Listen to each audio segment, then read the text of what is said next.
En el caso de la tercia, sexta y nona de hoy, la oración es la de la ascensión, la de la misa de la ascensión. La misma colecta que se canta en la misa se canta en tercia, sexta y nona, o sea, es la oración de la fiesta. En cambio, la oración de prima es esta oración que es para empezar la actividad del día. O sea, es como podríamos encontrar en un libro de devocionario una oración para empezar el día, ¿no? Y esta es una fórmula de ese tipo, ¿no?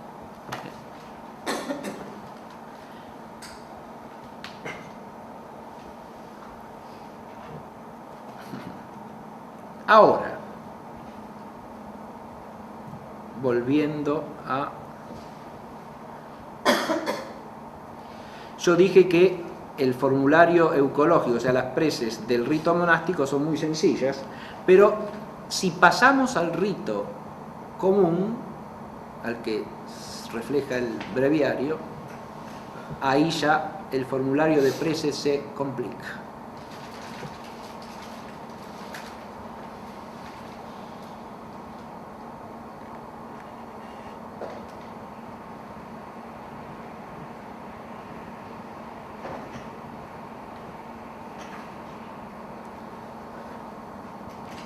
Y curiosamente, como se complica, a veces también desaparece.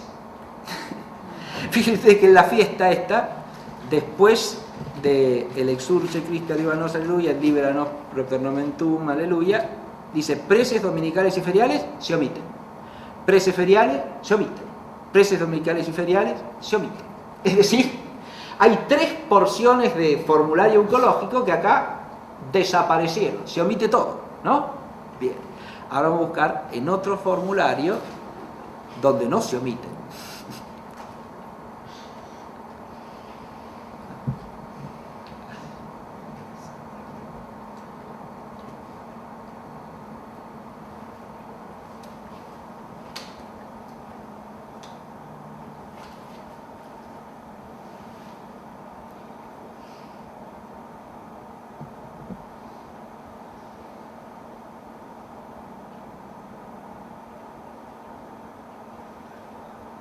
Fíjense ustedes, acá ya no se omite, ¿no? No todo se omite. Se omiten las preces feriales que están en el medio, ¿no?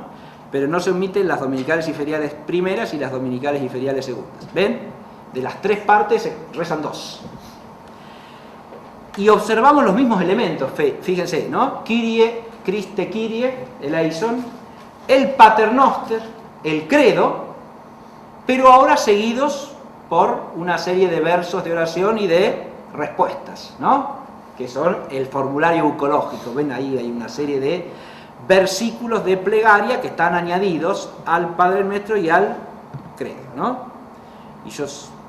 Y yo, Señor, a ti he clamado, en la mañana mi oración, ¿no? Se adelanta a ti, llénese mi boca de tu alabanza, ¿no? Para que cante tu gloria todo el día, tu grandeza, ¿no? Etcétera, etcétera. Esto es todo verso y respuesta, no vamos a leer todo el texto. ¿Y esas ediciones que son sintéticas algunas? Sí, algunas abrevian, después... Están precedidas de la relación que tiene el texto que se reza con el Nuevo Testamento, Evangelio, Hechos. A ver, no le entendí la pregunta. No le entendí la pregunta, Perla, no. Hay unas ediciones sintéticas ¿De las horas? De las horas, que están precedidas de los textos, de textos del Nuevo Testamento relacionados con la oración. Con el Salmo. Bueno, eso es en el rito del año 70-71. Cada Salmo va precedido por una especie de frase que le da el sentido cristiano al Salmo. Pero eso es un elemento, una innovación, digamos así, que se agrega a los Salmos, ¿sí? Eso puede ser útil para enfocar el sentido del Salmo. A veces también lo direcciona demasiado en un determinado sentido. Es decir, eso además tiene que ver con que la oración del Salmo se piense desde determinada perspectiva. Eso puede ayudar en la oración del Salmo, pero yo creo que pasa por alto una cosa fundamental. El Salmo se convierte en oración cuando uno, lo que dije en la clase pasada, ¿no? Maneja el vocabulario de la salmodia, conoce la teología bíblica, entonces el Salmo le es familiar. Y entonces espontáneamente hace la planificación cristiana del Salmo. ¿Se entiende? Sin necesidad de eso, que es una orientación que lleva más a meditar que a orar, o más bien a pensar en determinada cosa que a cantar la alabanza, que sería la salmodia en el sentido primero, ¿no? Pero es una ayuda, claro que eso es una ayuda. Está tomada de modelos antiguos de formularios de salmos de ciertas regiones de Europa en cierta época. Eso es una costumbre que existió en cierta época, en algunas con monasterios, y se toma ahí y se aplica, pero en general, ¿no? Para toda la salmodia. Perdón, ¿acá faltaría el confitio? No, viene ahora la segunda parte, es decir, lo que es la tercera en realidad, porque acá está faltando nada más que las preces feriales, que son un intermedio entre estas dos partes centrales, ¿no? Y en la segunda parte tenemos el confitior con el misereato y indulgencia, absolucionem et remissionem, y fina dignare domine Disto, sine peccato nos custodire, termina igual, ¿no? Pero a eso que se le agrega, de nuevo, otro formulario eucológico, ¿no? Que está centrado ahora en la súplica de misericordia, ¿no? Señor, ten piedad de nosotros, ¿no? Hágase tu misericordia, Señor, sobre nosotros, como lo esperamos de ti. Señor, escucha mi oración y llegue a ti mi clamor. ¿Está claro? Son todas fórmulas extraídas de la Escritura y fundamentalmente del Salterio, ¿eh? Todas estas fórmulas eucológicas son versículos del Salterio que están puestos como verso y respuesta, ¿no? Son formularios eucológicos no tomados de cualquier lado, sino del texto bíblico. Muy bien, pero armados como una plegaria de verso y respuesta.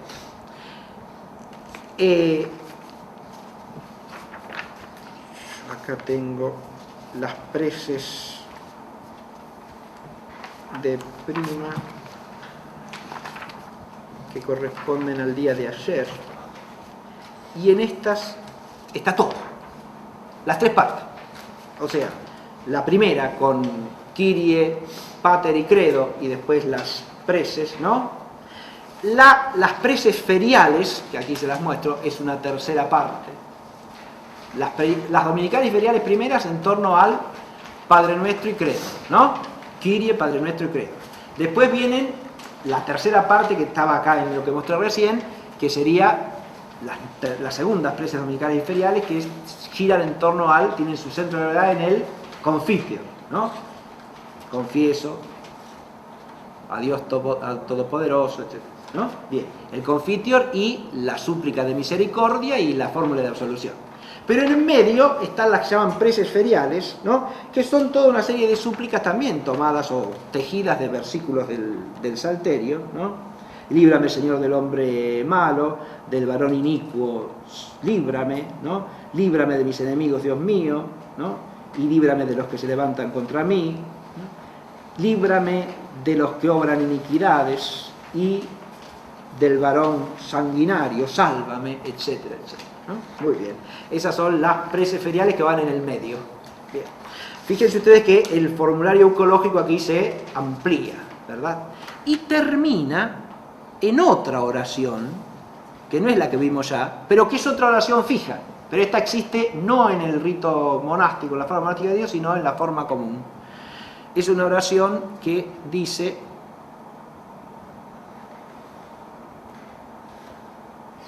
aquí la vemos ampliada.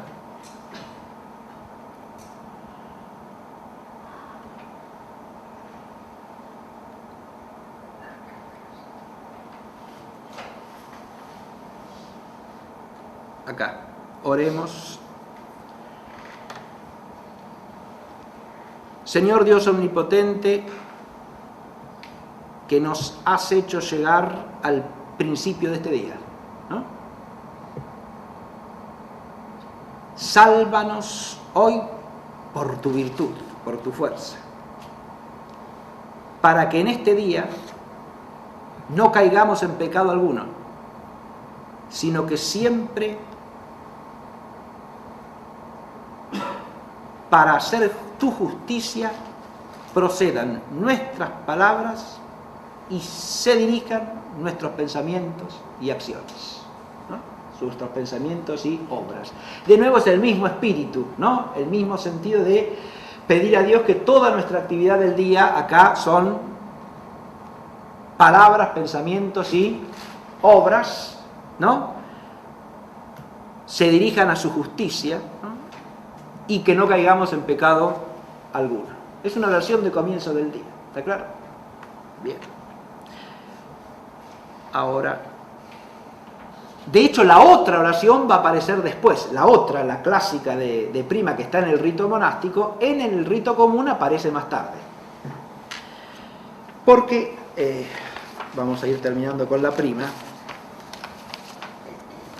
que tiene sus complejidades, como ustedes verán, ¿no? Si uno sigue después de esto, ¿qué vendría? La oración y la bendición, ¿no? Eso ya lo señalé para el rito monástico, oración y bendición, ¿no? A la oración esa que leímos de entrada, le sigue una súplica de bendición y la bendición. Vuelvo al rito monástico, ¿sí?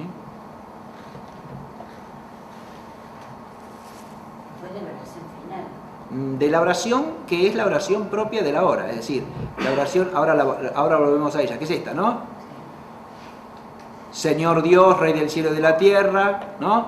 Dígnate dirigir y santificar, regir y gobernar, ¿no? La que se llama dirige, porque empieza así en latín, dirigere et santificar, ¿no?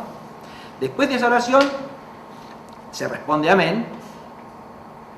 El Iuve Domne Benedicere que habíamos visto, ¿se acuerdan? En las lecturas del oficio nocturno. Ten a bien, Señor, bendecir. Un Señor que no es dirigido a Dios, sino al que preside la celebración, ¿no? Iuve Domne, no Domine, sino Domne Benedicere, y viene la fórmula de bendición. Y la fórmula de bendición es Dies et actus nostros in sua pace disponat Dominus omnipotens. O sea, el Señor disponga en su paz el día y nuestros actos, ¿no? Esa es la fórmula de bendición. O sea, de nuevo una bendición deprecatoria, no una bendición dada en forma descendente por un sacerdote, sino la súplica de bendición. Muy bien. Ahora, a eso le sigue la conclusión, ¿no? La conclusión es muy sencilla, aunque la voy a presentar aquí. Domine, Señor, escucha mi oración. El adiutorium nostrum in nomine Domine, ¿no? Y después se transforma en la conclusión en una plegaria por todos los difuntos, ¿no? Conmemoración de todos nuestros hermanos, familiares, de nuestra orden y benefactores nuestros, ¿no? Descansen en paz, amén. Se canta el Salmo 129, o sea, el de Profundis, ¿no? De lo más hondo te invoco, Señor, ¿eh? Y eso con el Gloria se termina libra, Señor, sus almas de las puertas del infierno, descansen en paz, amén. Señor, escucha mi oración y llegue a ti mi clamor. Y una oración final que es por los difuntos, ¿sí? Y se termina esa oración con el Señor darles el descanso eterno y dice, para ellos la luz que no tiene fin, descansen en paz, amén. O sea que la conclusión está centrada en la conmemoración de difuntos y en la oración por ellos. ¿Está claro? Eso es en el rito monástico. Ahora, he pasado por alto deliberadamente algo que se inserta entre la oración con su bendición y la conclusión, que es la lectura de un capítulo de la regla. En el rito monástico se lee una parte de la regla de San Benito. Se lee un fragmento de la regla de San Benito que cambia de día en día, ¿no? Pero eso no existe en el otro rito. El otro rito, cuando llegamos ahí, y es por eso dispuse acá, si ustedes ven en el esquema, las variantes y peculiaridades, ¿no? La forma monástica tiene dos peculiaridades, la lectura de la regla y la conmemoración de difuntos con el Salmo 129 en la conclusión. Eso es propio del rito monástico. En cambio, ¿qué es lo propio de la prima común? O sea, de la del breviario. Ahí no hay lectura de la regla, por supuesto, no corresponde, no se trata de monjes que tengan que vivir según la regla de San Benito, así que no aparece la lectura de la regla. ¿Qué es lo que aparece ahí? Lo que aparece ahí es una mayor complejidad, porque primero se lee el martirologio romano, es decir, la lista de los santos que se conmemoran en ese día. En realidad no en ese día, sino en el día siguiente. Se hace con un día de anticipación para prevenir y no olvidarse que al día siguiente hay que celebrar a lo mejor alguna fiesta propia de esa comunidad, ¿no? Entonces se lee el martirologio del día que va a venir, no del día en que se está. Esa es la costumbre tradicional. Se lee el martirologio con un día de anticipación. Porque claro, ese día ya se está celebrando la liturgia hace rato. Imagínense que empezó con las vísperas del día anterior, si las vísperas están asociadas a una fiesta, y por lo menos con el oficio nocturno. ¿Está claro? De manera tal que si se pasó por alto la conmemoración de un santo, por ejemplo, ya fue. Ya están en pleno desarrollo del día, ¿no? Entonces se hace la lectura del santoral del día. Por ejemplo, el martirologio que indica la fiesta de la Ascensión no se lee hoy, se leyó ayer, ¿sí? Bien.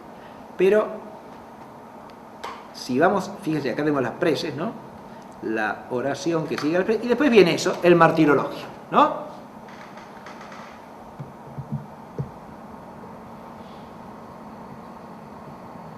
Fíjense ustedes, acá tenemos, ¿no? El martirologio es la lista, ¿no? El martirologio romano, ¿verdad? Pasión en Nicomedia de San Pantaleón médico, ¿no? Que fue mártir bajo el emperador Maximiano. Bueno, muy bien, así sucesivamente. Y después vienen todos los santos que corresponden a ese día, ¿no? Acá veo más adelante en España los santos mártires Jorge, diácono, Aurelio y su esposa Natalia, Félix y su esposa Liliosa en la persecución arábiga, ¿sí? Mártires de Córdoba bajo el dominio islámico, etc. Bueno, ahí los mártires del día, ¿sí? Bien. Terminada la lectura del martirologio, se dice Deo gracias, ¿no? Fíjense que esto también está profundamente vinculado al espíritu de la hora de prima, ¿no? En un caso se lee la regla de San Benito, una norma de vida santa. En este caso, la norma de vida santa es el ejemplo de los santos, ¿no? De toda la Iglesia, de la Iglesia universal, ¿no? En Nicomedia, en Córdoba de España o donde sea. Es decir, son todos los santos de la Iglesia que aparecen como ejemplos de eso que se ha pedido constantemente a Dios en la hora, ¿no? Que nuestras acciones del día sean conforme a su voluntad, ¿no? Bien. Ahora, después viene un breve responsorio, ¿no? Preciosa ante la faz del Señor es la muerte de sus santos, ¿no?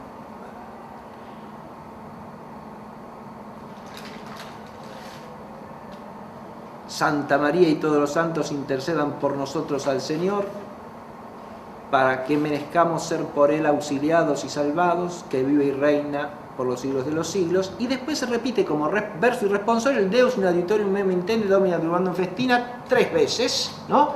Seguido del Gloria.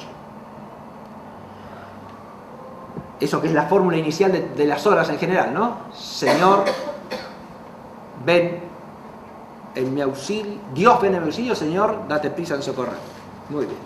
Después viene Kyrie eleison, Christe eleison, Kyrie eleison con Padre Nuestro, otra oración y el Gloria. Y recién ahora la oración del Dirigere, ¿sí? La oración que en el rito monástico estaba antes, ¿sí? En la que desemboca después de las preces directamente, aparece recién ahora. Porque recuerden que las preces del rito común terminaron con la otra oración, la que traduje en segundo lugar, ¿no? Ahora viene esa oración con el Iuvedom, el ten a bien Señor bendecir y la fórmula de bendición, que es exactamente la misma. Pero ahora viene otro elemento peculiar del rito común. Ya tuvimos el capítulo hace rato, pero ahora viene una lectio brevis, una nueva lectura. ¿Por qué ahora esta lectura? Porque esta lectura sí que es variante y nos lleva a la fiesta del día. ¿Está claro? Esta sí que va cambiando. Esta es una lectura breve que viene después del martirologio y que nos remite a lo que se está celebrando en ese tiempo litúrgico, ¿no? Si nosotros tomásemos la del día de la Ascensión, veríamos que la lectura corresponde al día de la Ascensión, ¿no? Yo ahora no estoy en ese formulario, ¿eh?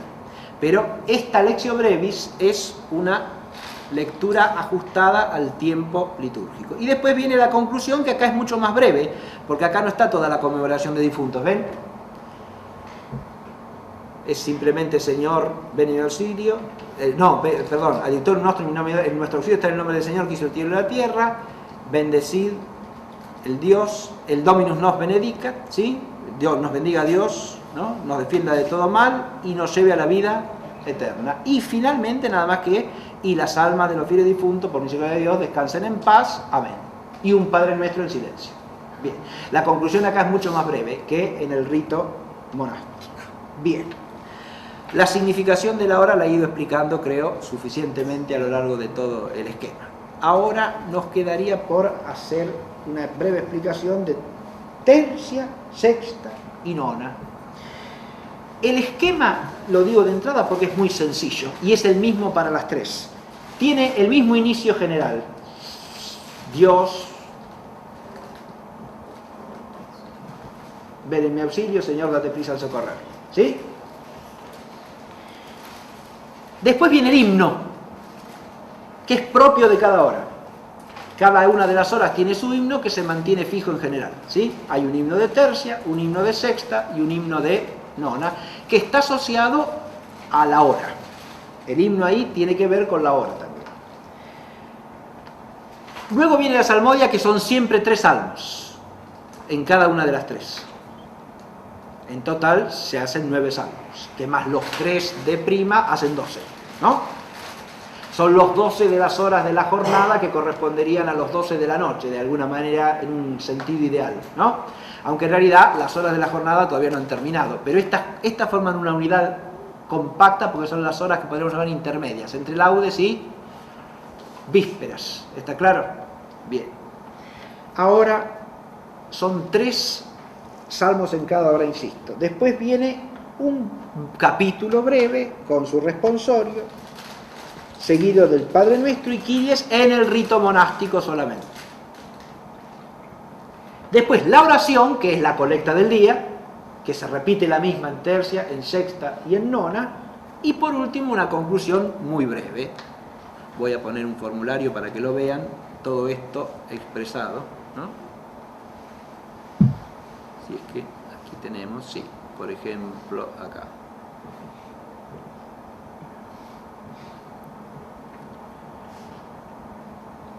Esto es de esta semana, del martes, ¿sí?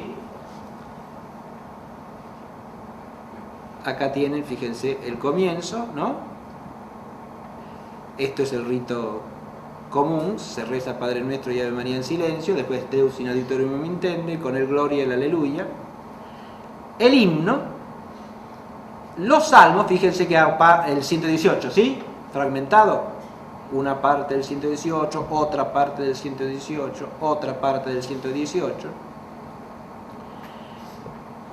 La antífona se dice una sola vez, no se intercala entre salmo y salmo. Eso hace algo que es también de toda la tradición. Estas horas tienen que ser ligeras, es decir, son horas breves. Tercia, sexta y nona tienen que ser horas que, como interrumpen la actividad del día, ¿no? Son horas las más breves de todas. De ahí que, por ejemplo, no se repita la antífona entre salmo y salmo. Se dice una sola vez al comienzo y una sola vez al final de los 3 salmos, y nada más, ¿sí? Para aligerar la oración, ¿no? Imagine que cuando la antífona se canta, la antífona lleva su tiempo, ¿no? Si se la canta entre salmo y salmo, se dilata la oración considerablemente, ¿sí? Bien. Por más que sea un triple aleluya, como en este caso.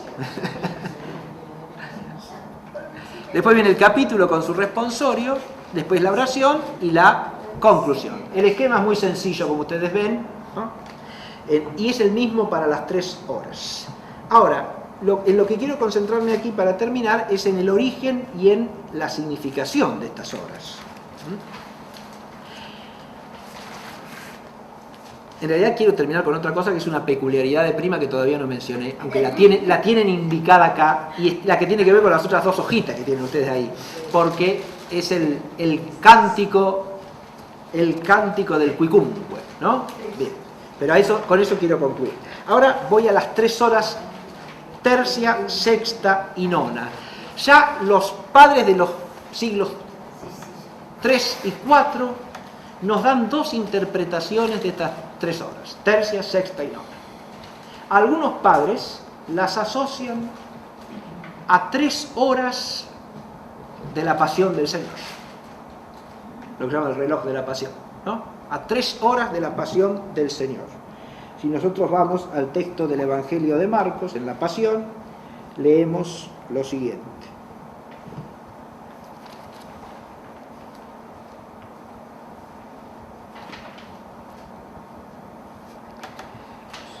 Estoy en Marcos 15, 20, y cuando le hubieron mofado le despojaron de la púrpura y le vistieron sus propios vestidos y le sacan para crucificarle.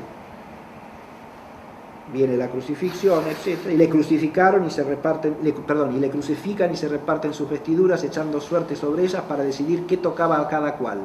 Era la hora tercia y le crucificaron. Ese es el versículo 25 del capítulo 15 de Marcos. Era la hora tercia y le crucificaron. O sea que tercia es la hora de la crucifixión del Señor, ¿sí?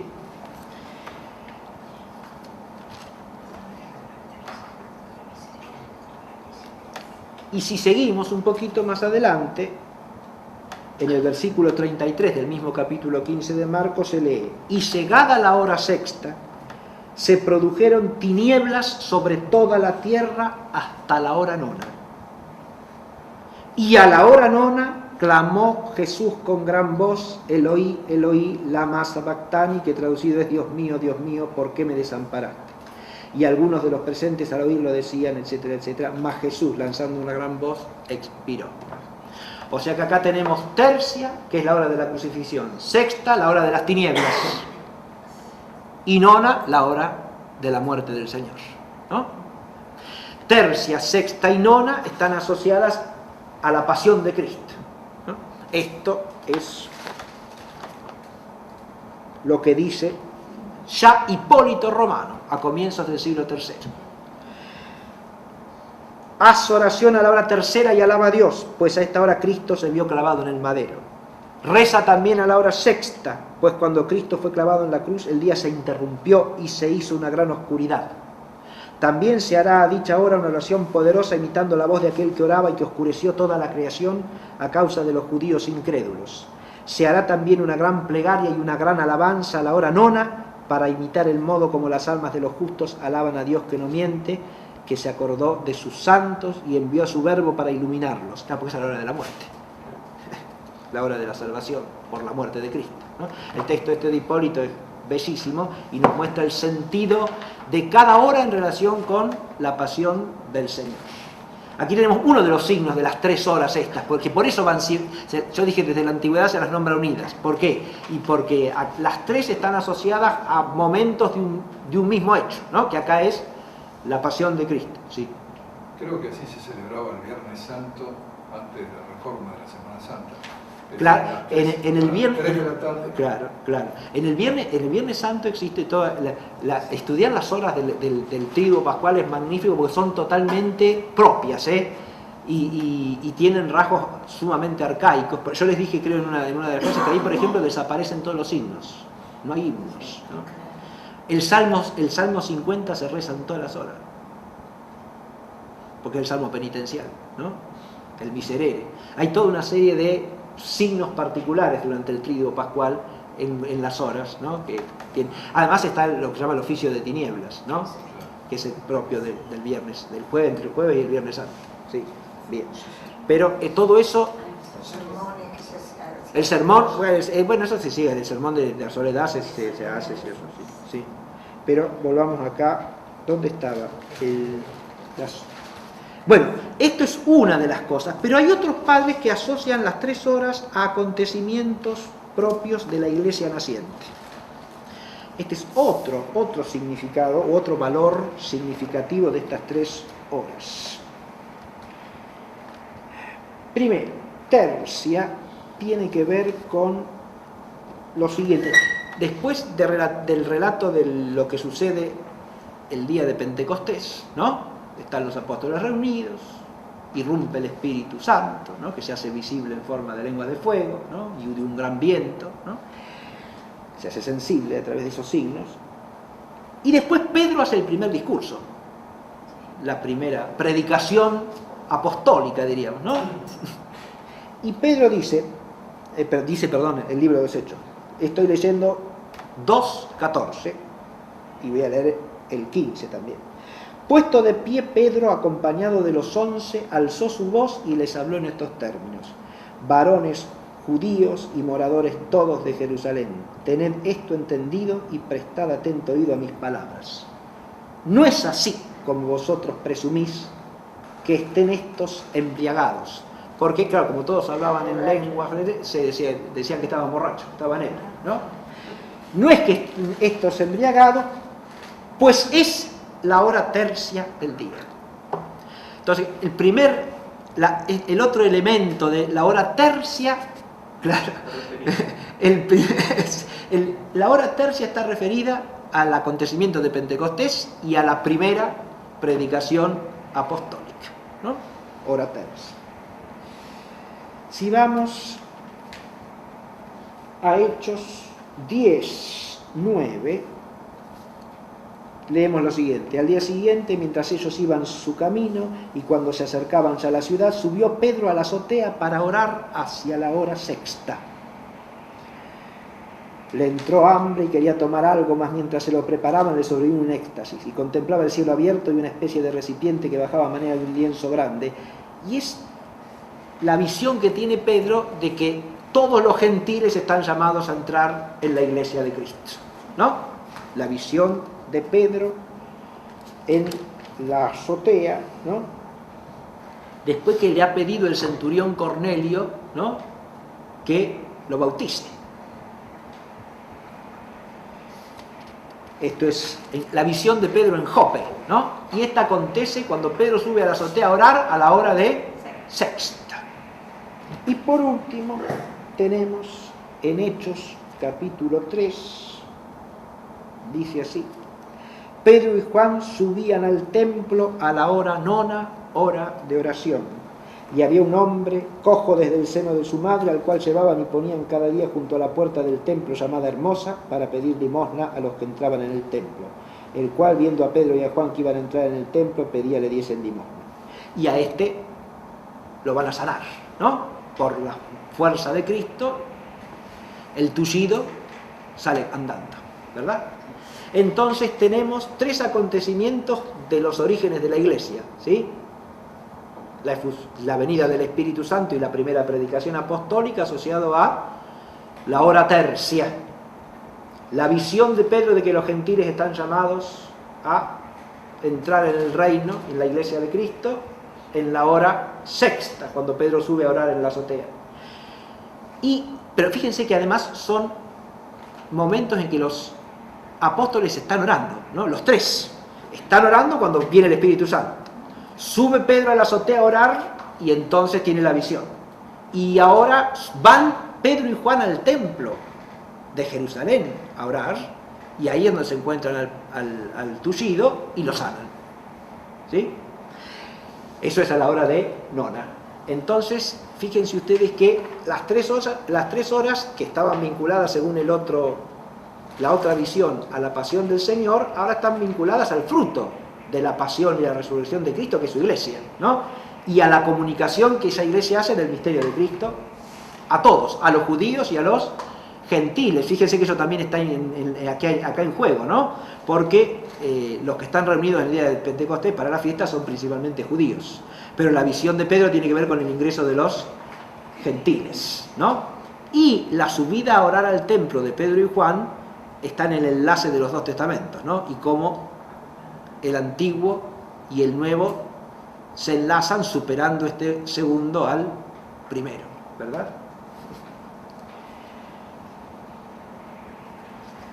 Esto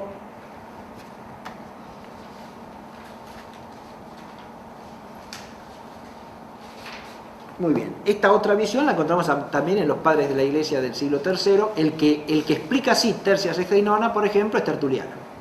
Tertuliano, cuando le da significación a las 3 horas, lo hace a partir de el libro de los Hechos de los Apóstoles, mientras que en el texto de Hipólito lo leímos con respecto a la pasión de Cristo. Pero a través de esta significación, estas horas adquieren ahora un valor simbólico significativo en relación al misterio de Cristo. Lo mismo que hemos visto en el oficio nocturno y lo mismo que hemos visto en laudes, ¿no? Las horas tercia, sexta y nona se relacionan directamente con la pasión del Señor y por lo tanto con el misterio de la salvación, de la redención del mundo y con el misterio de la Iglesia en sus orígenes apostólicos, ¿no? Como llamada a comunicar esa obra redentora de Cristo a todos los pueblos.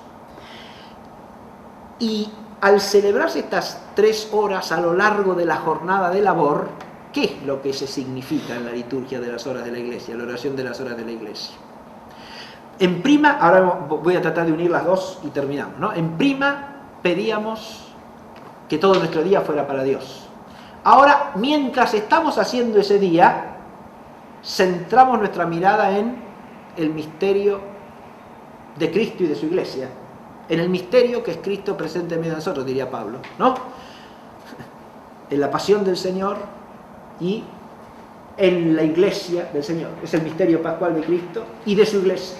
Eso es lo que atrae la atención de nuestra mirada a lo largo de la jornada, como significando ¿qué cosa?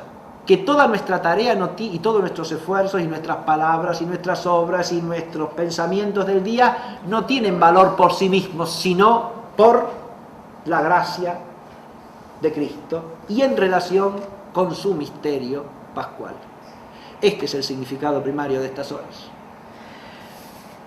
Pero todo eso supone la fe. Por eso la oración de la Iglesia es una oración de fe. Y de ahí que en prima, la hora con que se inicia la jornada, se introdujese en todos los domingos que siguen a Pentecostés, lo que hoy se llama el tiempo ordinario, desde Pentecostés hasta Adviento, ¿no?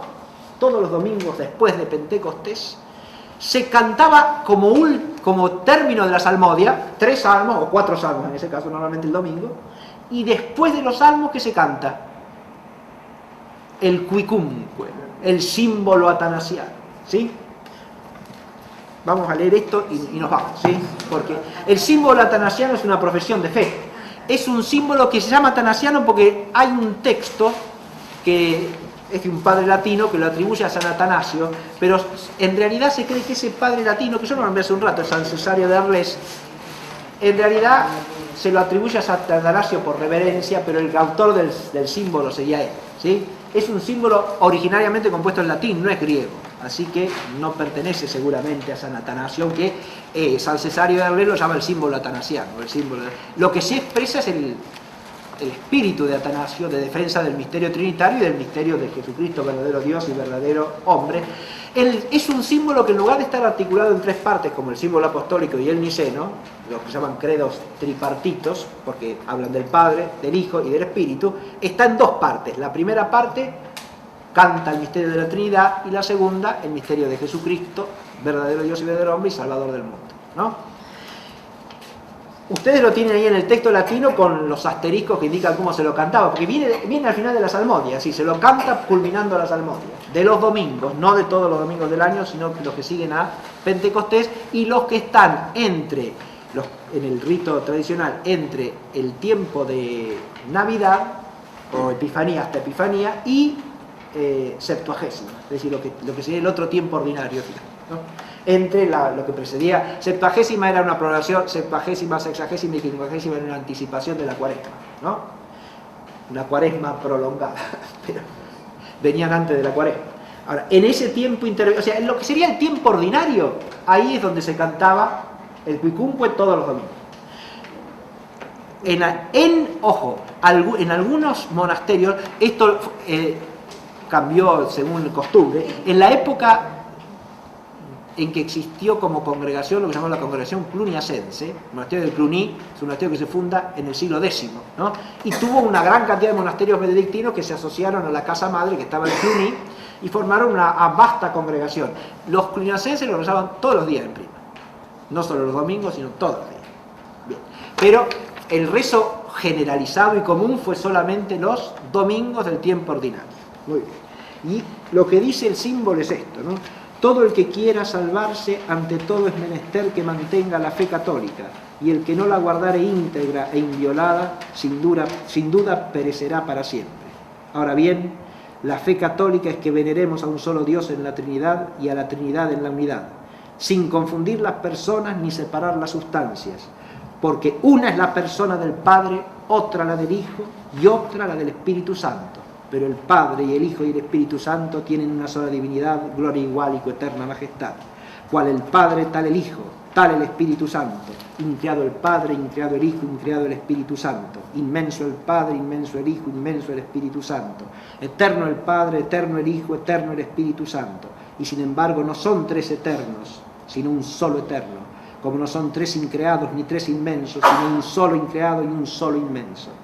Igualmente omnipotente el Padre, omnipotente el Hijo, omnipotente el Espíritu Santo, y sin embargo no son tres omnipotentes, sino un solo omnipotente.